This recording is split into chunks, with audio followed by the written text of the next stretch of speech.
નમસ્કાર, સ્વરાજમાં આપનું સ્વાગત છે. હું મયુર. આજે વાત કરવી છે આમ તો છેલ્લા ઘણા સમયથી કુદરતી આપદાઓ જે છે તે વધી રહી છે, જેમાં ભૂકંપ હોય, ભૂસ્ખલન હોય, જ્યાં વરસાદ પડતો હોય ત્યાં વધુ વરસાદ પડે છે. તે પ્રકારની અલગ અલગ સ્થિતિઓ જે છે તે વધતી દેખાઈ રહી છે ને એની પાછળના કારણો શું છે એ પણ આપણે આજે જાણવાના છીએ. અગાઉ પણ આપણે જોઈએ તો આપણી સાથે અત્યારે સ્ક્રીન પર જે દેખાઈ રહ્યા છે આગાહીકાર જયપ્રકાશભાઈ માઢક સર છે. તેમણે અગાઉ પણ જ્યારે 2001ની અંદર જ્યારે જે ભૂકંપની આગાહી હતી એ પહેલા 8 દિવસ પહેલા જ તેમણે આગાહી કરી દીધી હતી અને અનેક જે સમાચાર પત્રો છે, ટાઈમ્સ ઓફ ઇન્ડિયાથી લઈ ગુજરાત સમાચારથી લઈ અનેક સમાચાર પત્રો છે તેમણે તેમની આગાહી પણ લીધી હતી અને એ જ સમયે 2001ની અંદર પણ ભૂકંપ થયો હતો. પરંતુ અત્યારે જો વાત કરવામાં આવે તો જે ભૂકંપો ખૂબ વધ્યા છે તેની પાછળનું કારણ શું છે, વાવાઝોડા અને પૂર પ્રકોપો જે છે તે વધ્યા છે, તેમની પાછળ કયા કારણો છે તેમને લઈને આપણી સાથે ચર્ચા કરવા માટે જોડાયા છે જયપ્રકાશ માઢક સર. સર, સ્વાગત છે આપનું સ્વરાજમાં. જી જી, નમસ્કાર. સર, હાલની જો વાત કરવામાં આવે તો જે ભૂકંપો છે તે ખૂબ વધ્યા છે, એમની પાછળના કારણો શું છે? આવી જે કુદરતી આપદાઓ જે છે તે અત્યારે ખૂબ જ વધી રહી છે, કયા કારણો છે તેની પાછળ? જી મયુરભાઈ, એવું લાગી રહ્યું છે જાણે કે રુદ્રની 5 મૂર્તિઓ છે બધી ક્રોધિત થઈ ગયું એવું લાગી રહ્યું છે. પૃથ્વી, જળ, વાયુ, આકાશ, અગ્નિ આ બધા ક્રોધિત થઈ ગયા હોય એવું લાગે છે. આ પાંચેય તત્વો છે એને રુદ્રની મૂર્તિ કહેવામાં આવે છે. અને આપણે જોઈએ છે કે ભૂકંપો 2026માં ઘણા બધા વધી ગયા. પછી પ્રશાંત મહાસાગરમાં ટાઈફૂન બહુ આવે છે. હમણાં ડોલ્ફિન વાવાઝોડાએ ચીનમાં ભારે વિનાશ વેર્યો. એ પહેલા પણ એક ટાઈફૂન આવ્યું હતું, એને તાઇવાનમાં વિનાશ વેર્યો. અને જ્યાં ત્યાં આપણે ટીવી ખોલીએ તો પૂરના દ્રશ્યો દેખાય છે. તો આપની વાત સાચી છે. આ 26માં ઘણા બધા વાવાઝોડા આવ્યા, જેમાં માર્ચ 24 તારીખે ટોંગામાં ભૂકંપ આવ્યો મોટો, 7.5 નો, 7.5 તીવ્રતાનો. તો ગ્રહોની દ્રષ્ટિએ વાત કરું ત્યારે રાહુ મંગળનો અંગારક યોગ હતો. પછી એપ્રિલની 3જી તારીખે અફઘાનિસ્તાનમાં 5.8 તીવ્રતાનો ભૂકંપ આવ્યો. તો જેવો મંગળ છે એ મીન રાશિમાં આવ્યો અને ત્યાં શનિદેવ ઓલરેડી હતા, મંગળ શનિ ભેગા થયા, 3 તારીખે જ ત્યાં ભૂકંપ આવ્યો. મંગળના શનિ સાથે આવતાની સાથે જ આ શનિ મંગળ, રાહુ મંગળ આ બધા અંગારક યોગ કહેવાય છે. પછી એપ્રિલની 20 તારીખે જાપાનમાં 7.4 તીવ્રતાનો ભૂકંપ આવ્યો. ત્યારે પણ મીન રાશિમાં શનિ મંગળ એકઠા હતા. પછી જૂનની 8 તારીખે ફિલિપિન્સમાં મોટો ભૂકંપ 7.8 તીવ્રતાનો આવ્યો. એ વખતે કાલાષ્ટમીનો દિવસ હતો. અને 21મી જૂને મંગળ છે એ વૃષભ રાશિમાં એને પ્રવેશ કર્યો. અને 21મી જૂને 21મી જૂને મંગળ છે વૃષભ રાશિમાં પ્રવેશ કરવાનો હતો. એના 13 દિવસ અગાઉ આ જે ભૂકંપ આવ્યો, કારણ કે મંગળ બહુ ઉતાવળો ગ્રહ છે અને એ વૃષભમાં પ્રવેશે એટલે શનિની દ્રષ્ટિમાં આવે. પણ હજી પ્રવેશો નહોતો, એના દ્વારે ઉભો હતો વૃષભ રાશિના, ત્યાં મોટો ભૂકંપ આવી ગયો. પછી જૂનની 24 તારીખે વેનેઝુએલામાં 7.2 નો ભૂકંપ આવ્યો અને એ 21મી જૂને મંગળ વૃષભ રાશિમાં આવી ગયો શનિની દ્રષ્ટિમાં, શનિની ત્રીજી પૂર્ણ દ્રષ્ટિમાં. એટલે ત્રીજે જ દિવસે ભૂકંપ આવ્યો. અને ઓગસ્ટની 10મી તારીખે વેસ્ટર્ન કોલંબિયામાં ભૂકંપ આવ્યો 7.4 નો. તો ત્યારે શું હતું કે શનિ મંગળનો કેન્દ્ર યોગ હતો. અને બીજું કે 12 તારીખે ખગ્રાસ સૂર્યગ્રહણ થવાનું હતું, આખો સૂર્ય ઢંકાઈ જવાનો હતો. અને એ દેખાવાનું હતું ઉત્તર અમેરિકામાં, ગ્રીનલેન્ડમાં, આઇલેન્ડમાં, યુરોપમાં બધે દેખાવાનું હતું. અમેરિકામાં એ દેખાવાનું હતું એની અગાઉ ભૂકંપ આવ્યો. જ્યોતિષશાસ્ત્રમાં એવું માનવામાં આવે છે કે ગ્રહણ અગાઉ પણ ભૂકંપ આવે, થોડા દિવસો અગાઉ, અને ગ્રહણ આસપાસના દિવસોમાં પણ આવે. તો 12 તારીખે એ જે સૂર્યગ્રહણ થવાનું હતું એને લીધે એ મોટો ભૂકંપ છે અમેરિકામાં દેખાવાનું હતું, એટલે અમેરિકામાં આવ્યો, કોલંબિયામાં આવ્યો. અને પછી 28 ઓગસ્ટે જે ખગ્રાસ ચંદ્ર ગ્રહણ થવાનું છે એ પણ અમેરિકામાં દેખાવાનું છે. એટલે ગ્રહણની પહેલા આ ભૂકંપ આવ્યો છે. અને હજુ હું એમ માનું છું કે ગ્રહણ જ્યાં જ્યાં દેખાણું છે અને હવે પછી 28 તારીખે દેખાવાનું છે, તો એવા વિસ્તારોમાં છે Spain, Mexico, Belgium, Italy, France, Brazil, Nigeria, Africa, Europe, America આ બધે દેખાણું છે. તો હજુ નોર્થ અમેરિકામાં ભૂકંપ આવી શકે, અમેરિકામાં ભૂકંપ આવી શકે, સ્પેનમાં આવી શકે, આફ્રિકાના કોઈ દેશમાં, યુરોપના કોઈ દેશમાં ભૂકંપ આવી શકે, ગ્રીનલેન્ડમાં આવી શકે. તો આવી શક્યતાઓ રહેલી છે. હવે વાવાઝોડા પણ બહુ આવે છે. એનું કારણ છે કે પ્રશાંત મહાસાગરનું તાપમાન બહુ વધી ગયું છે, જેને આપણે અલ નીનો કહીએ છીએ. એટલે હમ ત્યાં ટાઈફોન ઉત્પન્ન થવા લાગ્યા છે. અને ટાઈફોનો ઉત્પન્ન હજી થશે ઘણા બધા, કેમ કે અલ નીનો વધી રહ્યું છે, તાપમાન હજુ પ્રશાંતનું વધી રહ્યું છે. પણ આપણે ત્યાં બંગાળની ખાડીમાં મને લાગે છે કે એની કોઈ અસર નથી આવી હજી સુધી.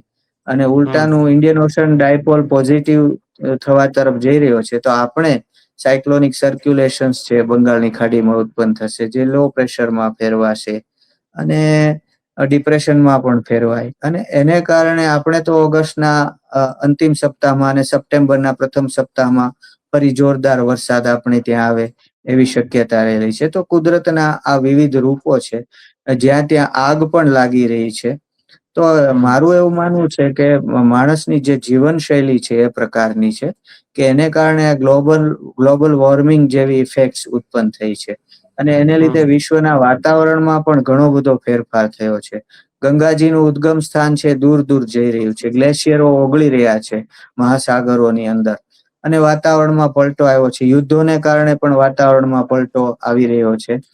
તો હમ એક વખત મને હું વાંચતો હતો તો એમાં આવ્યું કે પૃથ્વી એક વખત વિષ્ણુ ભગવાન પાસે ગયા, પૃથ્વી દેવી, અને કહ્યું હમ કે ભાઈ આ મારા ઉપર ભાર બહુ વધી ગયો છે, પાપનો હમ ભાર બહુ વધી ગયો છે. પૃથ્વી સતત ચલાયમાન થઈ ગઈ હતી, વારંવાર હમ ભૂકંપો આવી રહ્યા હતા. એ વખતની વાત છે. તો વિષ્ણુ ભગવાને કહ્યું કે શેનો ભાર વધ્યો છે? તો કે મને આ પર્વતોનો ભાર, જંગલોનો, દરિયાનો ભાર નથી લાગતો, સમુદ્રોનો ભાર નથી લાગતો, પણ મને પાપનો ભાર લાગે છે. તો હમ અહિયાં સમજવું જરૂરી છે કે પાપ શું છે. પાપ એટલે હમ આપણને જે નુકસાન કરે એને પાપ કહેવાય. જે હમ વસ્તુ આપણને હાનિ કરે એને આપણે પાપ કહીએ છીએ. જેમ કે કોઈ મદિરાપાન કરે, દારૂ પીવે, તો એમાં એ કોઈની હિંસા નથી કરતો, મારતો નથી, છતાં એને હમ પાપ શું કામ કહ્યું? કારણ કે એને નુકસાન કરે છે. હમ ડ્રગ્સ લેવું એ પણ પાપ છે. ડ્રગ્સ લેવામાં એ કોઈને બીજાને હાનિ નથી કરતો, એના પોતાના શરીરને હાનિ કરે છે, તો એ પાપ છે. તો આપણે જે જીવનશૈલી એવી અપનાવી છે, અને આધુનિક જીવન શૈલી એવી અપનાવી છે કે એને કારણે આપણે બહુ પાપ લાગ્યું છે. ગ્લોબલ હમ વોર્મિંગ આખી દુનિયાને આ નડ્યું છે. અને પ્રદૂષણ તો એટલું બધું વધ્યું છે કે દિલ્હી જેવા શહેરોમાં ઓક્સિજન વેચાતો લેવો પડે છે.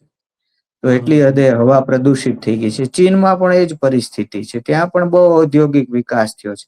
તો આપણે વિકાસ તરફ કેટલું આગળ વધવું એ આપણે નક્કી કરવું જોઈએ. અને વિકાસને પણ અતિ ન કરાય, અતિની કોઈ ગતિ નથી, એને પણ મર્યાદિત રાખવો જોઈએ. તો આવા કારણોસર પાપનો ભાર વધી ગયો, એને કારણે આ આફતો આવી રહી હોય એવું મને ભાઈ લાગે છે. મયુરભાઈ જી. જી સર, સર વાત કરીએ છેલ્લા કેટલાક સમયથી તમે કહ્યું એ પ્રમાણે વાવાઝોડા વધ્યા છે, તેમના કારણે પૂર પ્રકોપ અને વિનાશ આપણે ઘણી વખત જોયા છે. સાથે સાથે આગના બનાવો પણ વધી રહ્યા છે. આ બધું જ થવાની પાછળના મુખ્યત્વે કયા કારણો હોઈ શકે? હા, મુખ્યત્વે કારણો અલનીનો છે ને, એમાં તાપમાન ઘણું વધી જાય છે. જ્યાં અલનીનોની અસર હોય એવા દેશોમાં આગ પણ વધુ લાગે. આપણે જોઈએ છે હમ કે ઉનાળામાં વધુ આગ લાગે છે. કારણ કે હમ એક તો સૂર્યની પ્રખર ગરમી હોય, તો એને લીધે જંગલોમાં પણ આગ લાગી શકે ડાળીઓ ઘસાવાથી. અને હમ માનવ વસવાટ છે ત્યાં પણ આગના બનાવો વધી જતા જોવા મળે છે. તો અત્યારે અલનીનો જ્યાં જ્યાં છે અસર હમ કરી રહ્યું છે. આપણે ત્યાં હમ અલનીનો છે પણ એની ખાસ કોઈ અસર નથી. પણ જે દેશોમાં અલનીનોની અસર થઈ છે ત્યાં હમ આગના બનાવો પણ વધારે બની રહ્યા છે. અને મેં કહ્યું એમ કે ભાઈ આ રુદ્રની મૂર્તિઓ છે એ બધી ક્રોધિત જણાય છે. પૃથ્વી વારંવાર ધ્રુજી રહી છે. જ્વાળામુખીઓ હમણાં મયુરભાઈ બહુ ફાટે છે. હમ તો રિંગ ફાયર ના જે દેશો છે, રિંગ ફાયર ના દેશો, એમાં નીચે પ્લેટોની હલચલ બહુ વધી ગઈ હોય, એમનું વચ્ચેનું ઘર્ષણ બહુ વધી ગયું હોય એમ લાગે છે. રિંગ ફાયર ના દેશોમાં બહુ ભૂકંપો આવી રહ્યા છે. તો હમ એમાં તો ઓલરેડી ભૂકંપની શક્યતા હતી જ.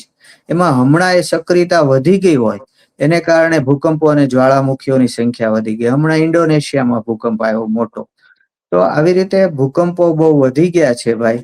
અને પૃથ્વીનું તાપમાન, ગ્લોબલ વોર્મિંગ વધ્યું. મહાસાગરોનું તાપમાન વધ્યું એટલે ચક્રવાતો વધ્યા છે. આપણે ત્યાં હજી ચક્રવાતોની સિઝન નથી, પણ ભવિષ્યમાં એ ન આવે એવું કહી ન શકાય. જેમ જેમ ગ્લોબલ વોર્મિંગ વધશે અને સમુદ્રનું તાપમાન વધશે એમ વાવાઝોડાની સંખ્યા વધવાની છે, અને એ પાછા અનપ્રિડિક્ટેબલ રહેશે. તો આપની વાત સાચી છે કે 2006 has seen several એમ કે ઇવેન્ટ્સ, સેવરલ અર્થક્વિક ઇવેન્ટ્સ. એની અંદર આપણને ઘણી બધી એમ કે અર્થક્વિક્સની ઇવેન્ટ્સ છે એ જોવા મળી છે. તો એક્રોસ ધ ગ્લોબ, એમ આખી દુનિયાની અંદર જોવા મળી છે. 2006 has seen several significant earthquakes across the globe, across the earth. આખી દુનિયામાં આ બધું જોવા મળ્યું છે. તો એના કારણો આવા હોઈ શકે છે. જ્યોતિષના કારણોની વાત કરું તો મેં તમને પહેલા કહી કે રાહુ મંગળનો અંગારક યોગ હોય, અથવા શનિ મંગળ સાથે થઈ જાય, શનિ મંગળનો કેન્દ્ર યોગ હોય, શનિની મંગળ ઉપર દ્રષ્ટિ આવે, સૂર્ય મંગળ રાહુ જેવા હોટ પ્લેનેટ્સ ભેગા થઈ જાય, તો એને કારણે, અને ગ્રહણને કારણે ભૂકંપો આવતા હોય છે. ગ્રહણને કારણે ભૂકંપો આવે છે, વિજ્ઞાન સ્વીકાર નથી કરતું. અમાસને દિવસે ને પૂનમને દિવસે પણ આપણે ત્યાં કચ્છમાં આફ્ટર શોક્સ આવતા જોવા મળે છે. તો વિજ્ઞાન ના પાડે છે કે એને પૂનમને અમાસને કોઈ સંબંધ નથી. હકીકત એ છે કે એને સંબંધ હોય એવું લાગે છે, કારણ કે પૂનમના દિવસે દરિયામાં ભરતી આવે છે અને અમાસને દિવસે ઓટ આવે છે. તો ત્યાંથી પણ ગ્રહોની અસર થાય છે. અને તમે જાણો છો કે લાવારસ પણ એક પ્રવાહી છે. તો પૂનમને દિવસે સાગરમાં ભરતી આવે, મહાસાગરમાં, તો લાવારસમાં પણ ભરતી આવી શકે, અને અમાસને દિવસે એમાં પણ ઓટ આવે. તો પૂનમ ને અમાસ ઉપર લાવારસ માં પણ ભરતી અને ઓટ આવે, એટલે લાવારસ માં ભરતી ઓટ આવે એટલે પ્લેટોની હિલચાલ વધી જાય, જે પ્લેટો ભૂકંપ માટે કારણરૂપ હોય છે. તો પૂનમ ને અમાસે એટલા માટે ભૂકંપના આંચકા આવતા હોય છે, આફ્ટર શોક્સ વધી જતા જોવા મળે છે. અને આ મારી માન્યતા છે, એના ઉપર સંશોધન થવું જોઈએ. અને ગ્રહણો પણ તમે જાણો છો કે અમાસ અથવા પૂનમને દિવસે જ થતા હોય છે. એટલે પૂનમ ઉપર અને અમાસ ઉપર, પૂનમની આજુબાજુ એટલે ગ્રહણની આસપાસના દિવસોમાં એ જ્યાં દેખાવાના હોય ત્યાં ખાસ ભૂકંપો થવાના હોય છે. આવો હિસ્ટ્રી જોવા મળે છે. તો વિજ્ઞાને સંશોધન કરવું જોઈએ કે ભાઈ ગ્રહણને અને અમાસને, ગ્રહણને અને ભૂકંપને શું સંબંધ છે. તો ભવિષ્યમાં આપણે લોકેશન પણ નક્કી કરી શકીએ કે ભાઈ અહીંયા ભૂકંપ આવવાની આટલા દિવસોમાં સંભાવના છે. ભલે એની તારીખ ન આપી શકાય, પણ બહુ ઊંડો અભ્યાસ હોય તો જ્યોતિષ દ્વારા એની તારીખ પણ શોધી શકાય છે. જી મયુરભાઈ. સર, તમે કહ્યું કે ગ્રહણોના કારણે ક્યાંક ને ક્યાંક ભૂકંપો આવતા હોય છે, વિજ્ઞાને સંશોધન કરવાની જરૂર છે. અને તમે કહ્યું કે જ્યાં જ્યાં ગ્રહણો થયા છે ત્યાં ભૂકંપો આવશે અને આવ્યા છે, એવી વાત પણ તમે કરી અગાઉ. તો હવે આપણે ભારત તરફ જઈએ તો ભારતની વાત કરીએ તો આવનાર દિવસોમાં ભૂકંપની કોઈ શક્યતાઓ તમને લાગી રહી છે? ભારતની અંદર ભૂકંપ આવી શકે ખરા? જી, બધા વૈજ્ઞાનિકોનું પણ માનવું છે, અને એ જ વાત હું અત્યારે રજૂ કરી રહ્યો છું કે ભારતનો મોટા ભાગનો 50% પણ વધુ વિસ્તાર, કદાચ 55% જેટલો વિસ્તાર એ ભૂકંપની શક્યતા વાળો છે. અને એમાં seismic zone, high seismic zone 5, 6 વાળા પણ વિસ્તારો છે. એમાં આપણા કચ્છનો પણ સમાવેશ થાય, અને હિમાલયની તળેટીના જે રાજ્યો છે, જમ્મુ કાશ્મીર, હિમાચલ, એનો પણ સમાવેશ થાય. દિલ્હી એનસીઆરમાં પણ ભૂકંપો આવી શકે છે. અને આપણે આંખો મીચી ન શકીએ. એનું કારણ છે કે જ્યારે અફઘાનિસ્તાનમાં હિન્દુકુશ પર્વતમાળામાં ભૂકંપ આવે છે, ત્યાં હિલચાલો પ્લેટમાં નીચે થાય છે, ત્યારે પણ દિલ્હી ધ્રુજી જાય છે વારંવાર. અને બીજું દિલ્હીના ધ્રુજવાનું કારણ એ પણ બની શકે છે કે હિમાલયની નીચે જે બે પ્લેટો વચ્ચે ઘર્ષણ થઈ રહ્યું છે, કે જેને લીધે હિમાલય છે એ દર વર્ષે થોડો થોડો અમુક સેન્ટીમીટર ઊંચકાઈ રહ્યો છે. તો એ પ્લેટો વચ્ચેનું ઘર્ષણ એટલું બધું હાલમાં વધી ગયું છે મયુરભાઈ, કે એ જો ભૂકંપ આવશે તો એ મોટો ભૂકંપ આવી શકે છે, ખૂબ મોટો ભૂકંપ આવી શકે છે. એક શરત છે કે જો નાના નાના ભૂકંપો રૂપે એની ઉર્જા રિલીઝ થઈ જાય તો એ ભૂકંપ બહુ મોટો નહીં આવે. પરંતુ હિમાલય છે છેલ્લા ઘણા સમયથી સક્રિય થઈ ગયો છે. ભવિષ્ય પુરાણની માન્યતાની વાત કરું તો એમાં તો એવું લખેલું છે કે ભવિષ્યમાં બ્રહ્માજીના 50 વર્ષ પૂરા થયા પછી, બ્રહ્માજીનું આયુષ્ય છે 50 વર્ષનું પૂરું થાય, એનું જો કે બહુ મોટું આયુષ્ય હોય છે, પણ એ પૂરું થાય પછી હિમાલયની અંદર એક પ્રલયંકારી ભૂકંપ આવવાનો છે, આવું ભવિષ્ય પુરાણમાં લખેલું છે, પુરાણોક્ત માન્યતા છે.